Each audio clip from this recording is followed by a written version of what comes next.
Christmas यो इसाईहरूको प्रमुख चाड हो। यो चाड हरेक वर्ष 25 डिसेम्बरको दिन बडो धुमधामका साथ मनाउने गरिन्छ। यो दिन ईसा मसीहाजीको जन्म भएको थियो, जो इसाई धर्मका संस्थापक हुन्। आउनुहोस् यस क्रिसमसको अवसरमा हामी इसाई धर्मको आध्यात्मिक ज्ञानको बारेमा तपाईसँग विचार साझा गर्ने कोसिस गर्दैछौँ। इसाई धर्म ईसा मसीहाजीद्वारा चलाइएको पन्थ हो।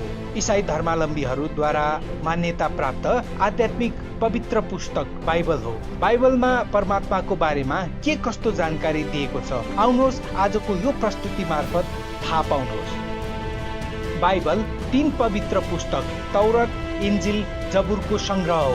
इसाई र इस्लाम दुवै धर्ममा यो मान्यता छ कि ईश्वरद्वारा बनाइएको प्रथम मानव आदम हुन् र हामी सबै उनैका छोराछोरी वा भनौँ सन्तान हौँ। उनको वंशमा थुप्रै पैगम्बरहरूको जन्म भएको छ। उनीहरू मध्ये हजरत दाउद, हजरत मुसा, हजरत ईसा विशेष छन्। दाउद या भनौँ डेभिडलाई जबुर प्राप्त भएको थियो, मुसालाई तौरत प्राप्त भएको थियो, ईसाजीलाई काल यानि कि शैतानद्वारा इन्जिल प्राप्त भएको थियो, जसलाई यानि कि काललाई यिनीहरू निराकार परमात्मा मान्छन्, किनकि यसले आकाशवाणीद्वारा जबुर, तौरत, इन्जिल दिएका थिए। हजरत मोहम्मद जो इस्लामका संस्थापक हुन्, ईसाजी भन्दा लगभग 600 वर्ष पछि जन्मेका हुन्। उनी यहुदी थिए। उनलाई जब्राइलद्वारा कुरान शरीफको ज्ञान प्राप्त भएको थियो। उनलाई काल ब्रह्मद्वारा पठाइएको थियो अनि मोहम्मदले इस्लामको बारेमा प्रचार गर्यो। मुसाका शिष्यहरूलाई यहुदी भनिन्थ्यो, ईसा मसीहाका शिष्यलाई इसाई र मोहम्मदका शिष्यहरूलाई मुसलमान भनिन्छ। कुरान शरीफमा लगभग 40% ज्ञान बाइबलको ज्ञानसँग मिल्दोजुल्दो ज्ञान छ। बाइबलमा यस्तो कयौं उदाहरण छन् जसले ईश्वरको अस्तित्वको प्रमाण दिएका छन्। इसाईहरू मान्दछन् कि ईश्वरको अस्तित्व आदमको जन्म हुनुभन्दा पहिलेदेखि नै थियो। सारा सृष्टि र अस्तित्व ईश्वरद्वारा नै बनाइएको हो। बाइबलको नयाँ विधानमा इसाई धर्ममा त्रिदेवको उल्लेख छ, जसले पिता, पुत्र र पवित्र आत्माको बारेमा बुझाएको र प्रचार गरेको छ।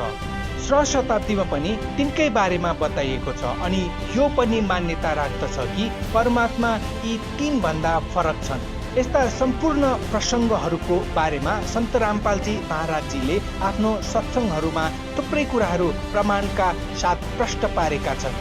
आउनुहोस् सन्त रामपालजी महाराजजीको सत्सङ्गबाट पवित्र बाइबलको बारेमा सत्य जानकारी लिऊँ। देखिएगा ये पवित्र बाइबल, फिर से ये देखिएगा पवित्र बाइबल, फिर दिखाते हैं आपको।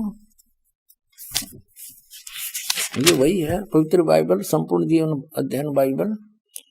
ये अभी आपको दिखाया, ये देखिएगा। ये अब इसके हम उत्पत्ति ग्रंथ को पढ़ रहे हैं, यहाँ पढ़ लिया। अब हम यहाँ जाते हैं। हम थोड़ा सा दिखाएंगे, फिर पढ़ सकते हो आप। वैसे थोड़ा हिंट देती कि यहाँ पर लिखा है, तब यहोवा परमेश्वर ने आदम को भूमि की मिट्टी से रचा और उसके नथनों में जीवन का श्वास फूंक दिया और आदम जीवित प्राणी बन गया। और यहोवा परमेश्वर ने पूरब की ओर अदन में एक वाटिका लगाई और वहां आदम को जिसने उसे रचा था रख दिया। और यहोवा परमेश्वर ने भूमि के सब भांति भांति के वृक्ष जो देखने में मनोहर और उनके फल खाने में अच्छे हैं उगाए और वाटिका के बीच में जीवन के वृक्ष और भले बुरे के ज्ञान के वृक्ष भी लगाया। अब देखो, यहोवा परमेश्वर ने आदम को लेकर अदन की वाटिका में रख दिया और वह उसमें काम करे और उसकी रक्षा करे। और यहोवा परमेश्वर ने आदम को यह आज्ञा दी कि तू वाटिका के सब वृक्षों का फल बिना खटके खा सकता है, पर भले बुरे का ज्ञान का जो वृक्ष है उसका फल तू कभी न खाना, क्योंकि जिस दिन तू उसको खाएगा उसी दिन अवश्य मर जाएगा। अब यहाँ देखो 8 पृष्ठ पे पढ़ रहे हैं हम, जेनेसिस 8 पृष्ठ पे 18वां। यहोवा परमेश्वर ने कहा, आदम का अकेला रहना अच्छा नहीं और उसके लिए एक ऐसा सहायक बनाऊं जो उससे मेल खाए। यहाँ देखिए, तब यहोवा परमेश्वर ने आदम को भारी नींद में सुला दिया और ये तो उसकी उत्पत्ति की, उसकी हड्डी निकाल ली नौकर। फिर यहाँ देखते हैं मनुष्य का पतन। युहा परमेश्वर ने जितने बनैले पशु बनाए थे उन सब में सर्वदूरत था। उसने स्त्री से कहा कि क्या, वो हव्वा बना दी उसकी स्त्री, क्या सच है कि परमेश्वर ने कहा कि तुम इस वाटिका के वृक्ष का फल न खाना? स्त्री ने सर्प से कहा, इस वाटिका के वृक्षों के फल हम खा सकते हैं, पर जो वृक्ष वाटिका के बीच में है उसके फल के विषय में परमेश्वर ने कहा है कि न तो तुम उसको खाना और न उसको छूना, नहीं तो मर जाओगे। सर्प ने कहा, स्त्री से कहा कि तुम निश्चय नहीं मरोगे, वरना परमेश्वर आप जानता है कि जिस दिन तुम उसका फल खा लोगे उसी दिन तुम्हारी आंखें खुल जाएंगी, तुम भले बुरे का ज्ञान पाकर परमेश्वर के तुल्य हो जाओगे। तब स्त्री ने देखा उस वृक्ष का फल खाने के लिए अच्छा है, देखने में मन भाऊ है, बुद्धि देने के लिए चाहने योग्य भी है। तब उसने उसको तोड़कर खाया, अपने पति को भी दिया और उसने भी खाया। तब उन दोनों की आंखें खुल गई, उन्होंने मालूम हुआ कि वे नंगे हैं, इसलिए उन्होंने अंजीर के पत्ते तोड़कर लंगोट बना लिए। तब युवा परमेश्वर जो दिन के ठंडे समय वाटिका में फिरता था का शब्द सुनाई दिया। तब आदम और उसकी पत्नी वाटिका के वृक्षों के बीच युवा परमेश्वर से छिप गए। तब युवा परमेश्वर ने पुकार कर आदम से पूछा, तू कहाँ है? यानी वो भगवान इतना अज्ञानी है कि नहीं पता फिर वो कहाँ छुप रहे हैं।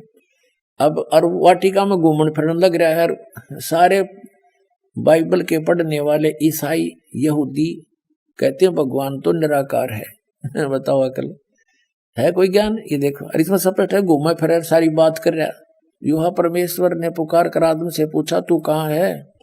तो उसने कहा, मैं तेरा शब्द बारी में सुनकर डर गया, क्योंकि मैं नंगा था इसलिए छिप गया। अब उसने कहा, किसने तुझे बताया कि तू नंगा है? जिस वृक्ष का फल खाने को मैंने तुझे मना किया था, क्या तूने उसका फल खा लिया? खा लिया है। आदम ने कहा, जिस स्त्री को तूने मेरे संग रहने को दिया है उसी ने उस वृक्ष का फल मुझे दिया और मैंने खा लिया। तब यहोवा परमेश्वर ने स्त्री से कहा कि तूने यह क्या किया? अब स्त्री ने, हव्वा ने कहा कि सर्प ने मुझे बका दिया तब मैंने खा लिया। अब हम अपने मतलब की बात पढ़ेंगे। दास ये सिद्ध करना चाहता है कि परमात्मा निराकार नहीं है, वो मनुष्य जैसा है और एक नहीं, अपने अपने सतर के ये प्रभु, जैसे दास ने परिभाषा प्रभु की बताई कि जैसे तहसीलदार अपने सतर का साहब, गॉड खुदा मालिक, और एसडीएम अपने सतर का, डिप्टी कमिश्नर अपने सतर का, कमिश्नर अपने सतर का, राज्य का मंत्री अपने सतर का साहब है, मुख्यमंत्री भी अपने सतर का खुदा है, साहब है, उसका मालिक है, प्रभु है, स्वामी है। जैसे केंद्र के मंत्री भी अपने सतर के साहब हैं और प्रधानमंत्री ओवरऑल कंट्रोलर सबके ऊपर साहब है, उन सब साहबों के ऊपर भी साहब है, उस साहब के नीचे वाले सारे साहब हैं और वो अपने सतर के साहब। ऐसे ही देव हैं ये तीन ब्रह्मा विष्णु महेश हैं, ये ही यहाँ कंट्रोल कर रहे हैं सारे इस पृथ्वी के, पाताल लोक के और स्वर्गलोक के प्राणियों को। अब यहाँ दास ये सिद्ध करना चाहता है कि एक से अधिक भी खुदा हैं, जो कि एक डॉक्टर जाकिर नाइक एक नया प्रवक्ता वाक्य है, वो नो कहा है कि मुसलमान तो सब कुछ खुदा का मानते हैं और हिंदू अधिकतर सबको खुदा मानते हैं। उनका कोई 3 भगवान मानना है, कोई 33 मानना है, कोई 10 मानना है, कोई 33 करोड़ भी देव भगवान मानता है। वो देव हैं अपने सतर के और वो महादेव है, वो सबका मालिक महादेव है, कुल मालिक वो ग्रेट गॉड है, बड़ा भगवान महादेव को हो, बड़ा अल्लाह अकबर को हो। तो वो महादेव कौन है? वो अल्लाह अकबर है, कंप्लीट गॉड है, परम अक्षर ब्रह्म है, सबका ओवरऑल कंट्रोल, कुल का मालिक है। अब वो सिद्ध करना चाहते हैं अनेक भी हैं ये भगवान देव अपने सतर के खुदा, अन्य भी खुदा हैं और सब उस एक खुदा के वो नौकर हैं, वो फिर भी खुदा है अपने सतर के। जैसे मंत्री अपने सतर का, मुख्यमंत्री अपने सतर का खुदा है, स्वामी है, मालिक है, लेकिन वो कुल के मालिक के सब उसके हैं, वो सबका कंट्रोलर एक है। अब देखो 10 पृष्ठ पर आगे हम उत्पत्ति 3:4 इसका यहाँ पढ़ रहे हम।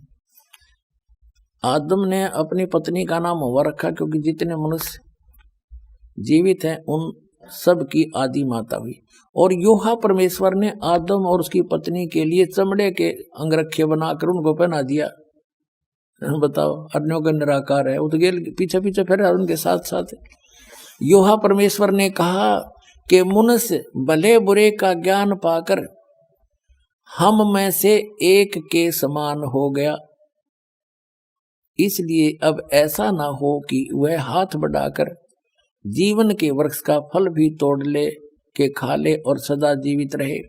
अब इसे सिद्ध हो गया कि जो परमेश्वर है उसने कहा, जो इनका परमेश्वर है ईसाइयों का, यानी जो पवित्र बाइबल का जो आगे ज्ञान दे रहा, क्योंकि ज्ञान तो ये ब्रह्म दे रहा है, सरपुरुष जो कुरान शरीफ का ज्ञान दाता है, और ये उस अल्लाह अकबर के बारे में बता रहा है कि उसने 6 दिन में सृष्टि रची, ऐसे ऐसे कहा सबको, वो तो चला गया। अब खुद बागडोर संभाल ली न, सोच ले उसने, वो स्वयं आता नहीं, अन्य रूप धारण कर लेता है। जैसे तीनों पुत्रों को उसने यहाँ के कंट्रोलर बना रखा है, मुख्य ये है कंट्रोलर इस 3 लोग के, एक एक विभाग के मंत्री। तो ये क्या कह रहा है, जिसने आदम को कपड़े बनवाए और उसको मना किया कि बीच का फल ये ना खाना, उसने खा लिया। अब वो क्या कह रहा है कि ये भले बुरे के वृक्ष का फल खाकर ये हम में से एक के बराबर हो गया। इसका मतलब एक से अधिक परमेश्वर हैं, अल्लाह हैं। ये देखो, फिर योहा परमेश्वर ने कहा मनुष्य यानी आदम भले बुरे का ज्ञान पाकर हम में से एक के समान हो गया। इति सिद्धम के एक से अधिक खुदा हैं, एक से अधिक गॉड हैं। ये डम्मी गॉड हैं, ये अधूरे गॉड हैं। गॉड ये भी है, जब डम्मी गॉड है तो कंप्लीट गॉड भी है, तो अन्य देव भी हैं और एक कुल का मालिक वो अन्य है। अब आगे दिखाता हूं आपको। ये है जेनेसिस यानी उत्पत्ति ग्रंथ, अध्याय नंबर 16-17 का, और 17 अध्याय का श्लोक नंबर 1 है यो, 1 नंबर। अब अब्राहम 99 वर्ष का हो गया था अब्राहम। तब योहा ने उसको दर्शन देकर कहा, मैं सर्वशक्तिमान ईश्वर हूं, तू मेरी उपस्थिति में चल और सिद्ध होता जा। हो गया, यानी निराकार की तरह जब सामने आकर दर्शन दिए। ठीक है, जेनियस 17-18 24 नंबर पृष्ठ पे और 17-18 ये अध्याय है। तो 18वें अध्याय में अब्राहम मामरे के बांध वृक्षों के बीच कड़ी धूप के समय तंबू के द्वार पर बैठा हुआ था। तब योहा ने उसे दर्शन दिया। उसने आंख उठाकर दृष्टि की तो क्या देखा कि 3 पुरुष, ये 3 भगवान उसके सामने खड़े हैं। और जब उसने देखा तब वह उनसे भेंट करने के लिए तंबू के द्वार से दौड़ा और भूमि पर गिरकर दंडवत की और कहने लगा, हे प्रभु, यदि मुझ पर तेरी अनुग्रह की दृष्टि है तो मैं विनती करता हूं कि अपने दास के पास से चले ना जाना। मैं थोड़ा सा जल लाता हूं और आप अपने पांव धोकर इस वृक्ष के नीचे विश्राम करो। फिर मैं एक टुकड़ा रोटी ले आऊं और उससे आप अपने अपने जीव को तृप्त करें, तब उसके पश्चात आगे बढ़ें, क्योंकि आप अपने दास के पास इसीलिए पधारे हैं। उन्होंने कहा, जैसा तू कहता है वैसा कर। अब क्या सिद्ध हो गया? 3 तो हो गए सिद्ध। ये वही 3 हैं, ब्रह्मा विष्णु महेश हैं। रूप बदल कर ये किसी भी रूप में चले जाते हैं, मनुष्य जैसे सदृश रूप भी धारण कर लेते हैं। ये चतुर्भुज तक बना सकते हैं, इससे आगे इनके हाथ नहीं बन सकते। तो इसी प्रकार ये अब क्या सिद्ध हुआ कि एक कुल का मालिक है और ये अन्य अपने अपने सत्र के और भी देव हैं, जो बाइबल भी प्रमाणित करता है। और जो ये कहता है कि हिंदू अन्य देवता है ही नहीं, वो गलत मानते हैं, वो इनकम्प्लीट नॉलेज रखता है। वो कहते हैं little knowledge is the dangerous thing. नीम हकीम खतरा जान, वो नीम हकीम है जो इनकम्प्लीट स्पिरिचुअल नॉलेज रखते हैं।